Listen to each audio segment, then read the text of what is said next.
Namaskar, Namaste, Здравствуйте, hello.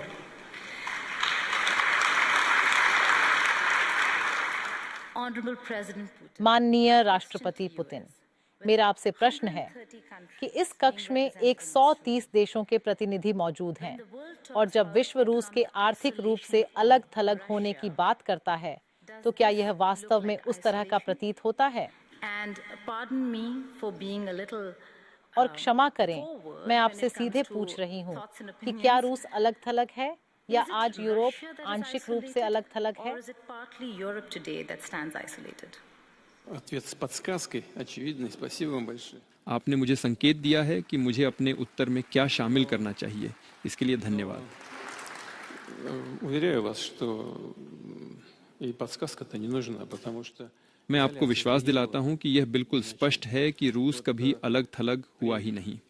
инициатором попыток этой изоляции была इस अलगाव की शुरुआत अमेरिका के पूर्व प्रशासन ने की थी, ये बात सभी जानते हैं, और फिर यूरोपीय देशों ने, और वर्तमान में वो अमेरिकी प्रशासन से भी अधिक सफल हैं। लेकिन शुरुआत में ऐसा नहीं था और अमेरिका सहित कुछ साझेदारों के सहयोग से हम यहाँ अलग थलग नहीं в том पड़े। числе и за счет продолжения сотрудничества с некоторыми партнерами в Соединенных Штатах. Вот я уже приводил этот пример. Вот, пожалуйста, здесь. हमारे प्रतिनिधि यहाँ मौजूद हैं। एक ऊर्जा कंपनी और पूर्व अमेरिकी प्रशासन हमारी परियोजना का विरोध करने की कोशिश कर रहा था, लेकिन जैसे ही यह परियोजना शुरू हुई, सबसे पहले अमेरिका को भेजा गया। फिर यूरेनियम, जी हाँ, हम यूरेनियम की आपूर्ति कर रहे हैं, वो भी अमेरिकी बाजार में। Я, честно говоря, даже не поверил, удивился. Почему? Выгодно. मात्रा के हिसाब से पहले स्थान पर एक अमेरिकी कंपनी है, फिर यूरोपीय और अमेरिकी पूंजी की भागीदारी वाली एक अंतर्राष्ट्रीय कंपनी है, और मात्रा के हिसाब से तीसरे स्थान पर एक रूसी कंपनी है। С участием и европейского, и американского капитала. А третья по объемам Россия до сих пор. И ничего. अब तक तो सब कुछ ठीक चल रहा है, वे व्यावहारिक हैं और हमें उन्हें एक उदाहरण के रूप में लेना चाहिए। इसलिए जब भी उन्हें लाभ हुआ, काम चलता रहा। हम अभी भी रूसी सुदूर पूर्व में उन देशों के साथ ऊर्जा परियोजनाएं जारी रखे हुए हैं जिन्होंने औपचारिक रूप से अपनी वापसी की घोषणा कर दी है, फिर भी वो इन परियोजनाओं में बने हुए हैं। Работает все, сейчас увеличение хотят и просят по многим другим направлениям. Я уже не говорю о наших друзьях. वे प्रगति करते रहते हैं और मैं सिर्फ अपने दोस्तों की बात नहीं कर रहा हूँ, बल्कि अपने विश्वसनीय साझेदारों की भी बात कर रहा हूँ। Имею в виду и африканские страны, и страны. जैसे अफ्रीकी देश, एशियाई देश, जिनमें से एक भारत खुद है, जिसने कभी भी विदेश से कोई आदेश नहीं माना है। साथ ही मैं पीपल्स रिपब्लिक ऑफ चाइना की भी बात कहना चाहता हूँ, И суверенность принятия решений не подлежит никакому сомнению. Ну и в рамках जिसकी संप्रभुता और संप्रभु निर्णय लेने की क्षमता पर कभी सवाल नहीं उठाया जा सकता। जहां तक अंतर्राष्ट्रीय संगठनों की बात है, हम अपने साझेदारों और ऐतिहासिक पड़ोसियों के साथ काम कर रहे हैं, इसलिए सब कुछ आगे बढ़ रहा है। происходит без особого ущерба для нас. हमें ज्यादा नुकसान नहीं हुआ है, और जैसा कि आपने बताया, हमें अमेरिका के आधिकारिक प्रतिनिधि दिखाई दे रहे हैं। मुझे पता है कि वे यूरोप के प्रतिनिधि हैं, और यह एक ऐसी बात है जिसका हम स्वागत करते हैं। हमने कभी भी खुद को किसी से अलग नहीं किया है, और अगर स्थिति इस तरह बदली है कि हमें इन देशों के लोग मिले हैं, तो हम जरूर इसका स्वागत करेंगे। Государство уже у нас здесь появляется. Мы этому только рады. Добро пожаловать. I promise to stick to the economic questions. मैं आर्थिक प्रश्नों पर ही रहना चाहती हूँ, लेकिन एक पत्रकार होने के नाते मुझे आपसे ये पूछना होगा कि यूक्रेन के राष्ट्रपति वोलोडिमिर जेलेंस्की ने एक खुला पत्र लिखा है, और उन्होंने न सिर्फ आपसे सीधी बातचीत का प्रस्ताव रखा है, बल्कि आपको सीधी धमकी भी दी है और इसे आपका युद्ध बताया है। आपकी अनुमति से मैं उनके शब्द दोहराना चाहूंगी। उनका कहना है कि हमारे लंबी दूरी के ड्रोन ने सेंट पीटर्सबर्ग में आपके मंच का दौरा किया, जिसने 1000 किलोमीटर से अधिक की दूरी तय की। उनका कहना है कि यह युद्ध आपकी निजी पसंद है एक ऐसा युद्ध जिसका कोई वास्तविक कारण नहीं है। जेलेंस्की कहते हैं कि आप युद्ध से सहज हैं। उनका कहना है कि आपके लिए आपका अपना जीवन मूल्यवान है। साथ ही उन्होंने आपके और उनके बीच एक बैठक के लिए एक निश्चित तारीख तय करने का प्रस्ताव रखा है। इस पर आप क्या कहेंगे? Что касается резиденции или там парада, это не мое личное дело. Потом они जहां तक मेरे आवास या परेड का सवाल है, ये मेरा निजी मामला नहीं है। इसके अलावा उन्होंने पहले से कुछ जानकारी दी थी। и так далее. Зачем они это делали, это другой вопрос. उन्होंने कहा कि हमें पता था कि आप आवास पर नहीं होंगे। सवाल ये है कि उन्होंने ऐसा किया ही क्यों? मेरे प्रेस सचिव ने कल मुझे यह पत्र दिखाया था। Ну, у нас была встреча рабочая, ужин рабочий с президентом Узбекистана. हमने उज्बेकिस्तान के राष्ट्रपति के साथ लंच किया। सच कहूं तो मुझे विस्तार से देखने का मौका नहीं मिला। पेस्कोव ने आज सुबह मुझे इस पत्र के बारे में फिर से बताया। मैंने उस पर सरसरी नजर डाली। Бегло, но тем не менее. Значит, несколько вещей, на которые обращаю внимание. मैंने उसे सरसरी तौर पर पढ़ा, इसलिए कुछ ही बातें ऐसी हैं जिन पर मैं ध्यान दे पाया। पहली बात, ये पत्र लिखने वाले ने मेरी उम्र का जिक्र किया है। मैं क्या कहूँ, खैर, हर किसी को अपनी उम्र के बारे में सोचना चाहिए, लेकिन मेरा मानना है कि मेरी उम्र में भी कई अन्य राजनीतिक हस्तियां अपना काम बखूबी निभा रही हैं। उनमें से कुछ मुझसे उम्र में बड़े हैं। खैर, उम्र महत्वपूर्ण है, लेकिन सबसे महत्वपूर्ण नहीं। Это важно. Это на самом деле, безусловно, важно, но главное это не возраст, главное... सबसे खास बात यह है कि क्या आप ठीक से काम करने में सक्षम हैं, अपना काम ठीक से कर रहे हैं। तो मेरे कुछ सहकर्मी हैं जो उम्र में बड़े हैं और अभी भी बहुत ऊर्जावान हैं, चाहे वे सही फैसले ले रहे हों या नहीं।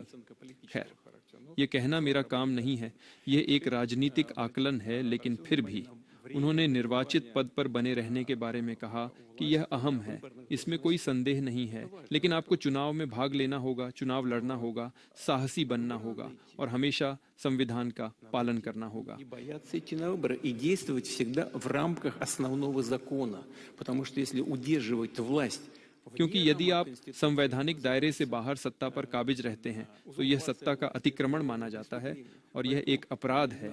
इसलिए किसी को डरना नहीं चाहिए, चुनाव लड़ना चाहिए और यह मैं सभी को सुझाऊंगा। Тем более, что на Украине говорили о том, что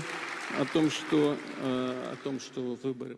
खासकर इसलिए क्योंकि यूक्रेन ने कहा था कि वे चुनाव कराएंगे और फिर अचानक वे चुप हो गए। Значит, автор указывает также на то, что не нужно следовать договоренностям, которые были достигнуты. पत्र लिखने वाले ने कहा है कि एंकरेज में हुए समझौतों का पालन नहीं किया जाना चाहिए।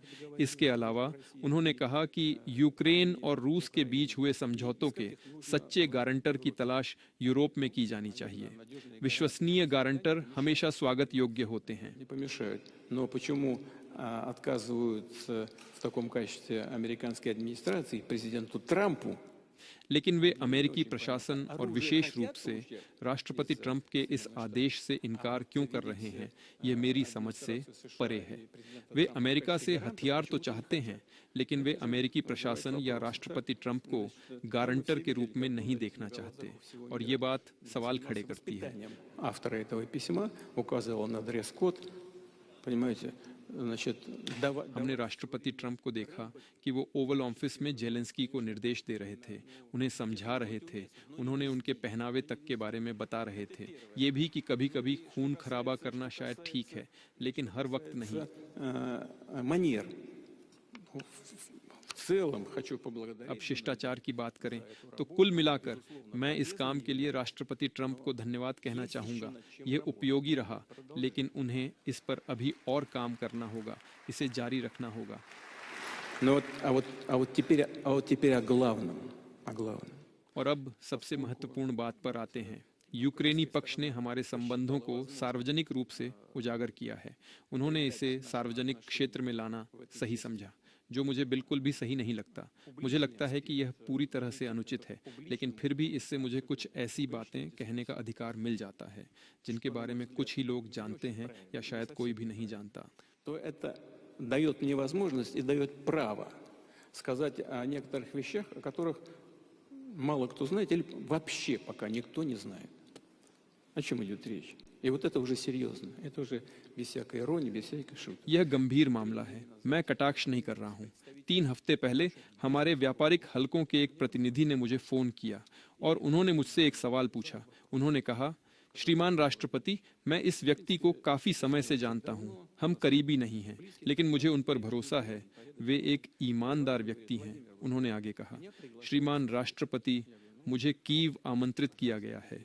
मैंने कहा, ठीक है, आगे बढ़िए, मुझे इससे क्या लेना देना है। वो आगे बोले, लेकिन मैं आपको सूचित करना चाहता था, क्योंकि मुझे लगता है कि वे हमारे दोनों देशों के बीच संबंधों से संबंधित विषयों पर चर्चा करने वाले हैं। मैंने कहा, मैं आपको आधिकारिक तौर पर दूत के रूप में नहीं भेज सकता, क्योंकि विदेश मंत्रालय, रक्षा मंत्रालय और विशेष सेवाओं के प्रशिक्षित लोग ही ऐसा कर सकते हैं, जैसा कि इस्तांबुल में हमारी बातचीत के दौरान हुआ था। उन्होंने कहा, दुर्भाग्यवश मैं आपको आधिकारिक तौर पर कोई जानकारी नहीं दे सकता, मैं बस आपको सूचित करना चाहता था। मैं वहां जाऊंगा, सुनूंगा और फिर आपको बता सकता हूं कि वे किस बारे में बात करने वाले हैं। इसके बाद वे कीव चले गए और वहां उन्होंने जेलेंस्की से उनके आवास पर मुलाकात की। У него там резиденция, не на Валдае. Вернулся, я с ним встретился. फिर वो वापस आ गए, मैं उनसे मिला। आप जानते हैं, कई बातें हैं, लेकिन मुख्य बात यह है कि श्री जेलेंस्की ने बैठक का अनुरोध किया है। मैंने कहा कि मैंने कभी भी मिलने से इनकार नहीं किया, लेकिन मैं जानता हूं कि सिर्फ मिलने के लिए मिलना ठीक नहीं है। खैर, मैंने देखा है कि मिन्स्क समझौतों का जिक्र हो रहा है, लेकिन हम पूरी रात उन मिन्स्क समझौतों पर काम कर रहे थे, उन्हें अंतिम रूप दे रहे थे, और फिर फ्रांस और जर्मनी के पूर्व नेताओं ने बाद में कहा कि ये समझौता खोखला है। Устами первых лиц Федеративной Республики Германии и Франции सभी मिन्स्क समझौते एक ही बात पर केंद्रित थे, वो ये कि यूक्रेन के पुनर्शस्त्रीकरण के लिए और समय मिल जाए। हमें फिर से ऐसी किसी चीज की क्या जरूरत है? मैंने कहा कि मुझे बैठक में कोई मतलब नहीं दिखता, ये सिर्फ यूक्रेन के लिए जरूरी है, क्योंकि वे रूस की सेनाओं के आक्रमण को रोकना चाहते हैं।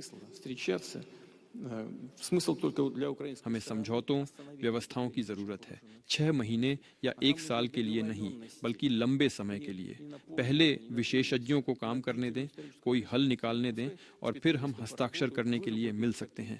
लेकिन पहले हमें एक समाधान पर पहुंचना होगा, और यही मुख्य मुद्दा है। मुझे लगता है कि दर्शक मेरी बात समझ जाएंगे, खासकर रूस के लोग।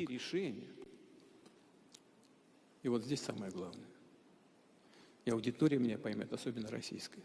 Это было, по-моему, 21-го. मुझे लगता है कि यह 21 मई की बात है। वहीं 22 मई को यूक्रेनी सशस्त्र बलों ने लुहांस्क पीपल्स रिपब्लिक के कॉलेज छात्रावास पर एक जघन्य आतंकवादी हमला किया, जिसमें किशोरों की हत्या कर दी गई। ये एक जघन्य अपराध है। ये पत्र किस बारे में है? क्या यह व्यक्तिगत मुलाकात के लिए माहौल बनाने का एक साधन है, या फिर इस पत्र का उद्देश्य यह सुनिश्चित करना है कि कोई भी व्यक्तिगत मुलाकात न हो पाए? मुझे लगता है कि उनकी दिलचस्पी बातचीत में नहीं है, लिहाजा हमें इस पत्र और उसके लिखने वाले को संबोधित नहीं करना चाहिए। Этого письма не к любителям эпистолярного жанра, а к нашим бойцам на линии боевого सоприкосновения. इसीलिए मैं हमारे लड़ाकों और सीमा पर तैनात हमारे सैनिकों को संबोधित कर रहा हूं। मैं उनसे कहना चाहता हूं, साथियों, सैनिकों और नाविकों, एडमिरलों, जनरलों, अधिकारियों, देश की निगाहें आप पर टिकी हैं। देश को आप पर गर्व है और आप ही पर सबकी आशाएं टिकी हैं। Вся страна смотрит на вас. Вся страна. भाइयों, अपने काम में पूरी मुस्तैदी से लगे रहिए। Работайте, братья. Is there a waiver or carve-out for India in acquiring and procuring Su-57s and S-500 air defense systems from the United States of America? And will that stand? How do you think India should be dealing with America and the sanctions? Индия всегда ведет себя как. Well, I would say India always acts as a sovereign country, and under the leadership of Prime Minister Modi, any potential threats of sanctions would boomerang immediately. And I know that for sure we've been in close talks with Prime Minister Modi for a long while, and he knows that for sure. We all remember time when Prime Minister Modi was banned from going to the territory of the United States of America. And I know that Prime Minister Modi would never forget about it. Now he's a Prime Minister, all the sanctions have been eliminated, and the relationship between the USA and India are developing successfully, as I understand, and India is a sovereign country, and it is free to choose those products that they consider to be most up-to-date and most applicable for them, and obviously offering the best price-quality ratio. No matter what people say, India has always been acting in this manner. How?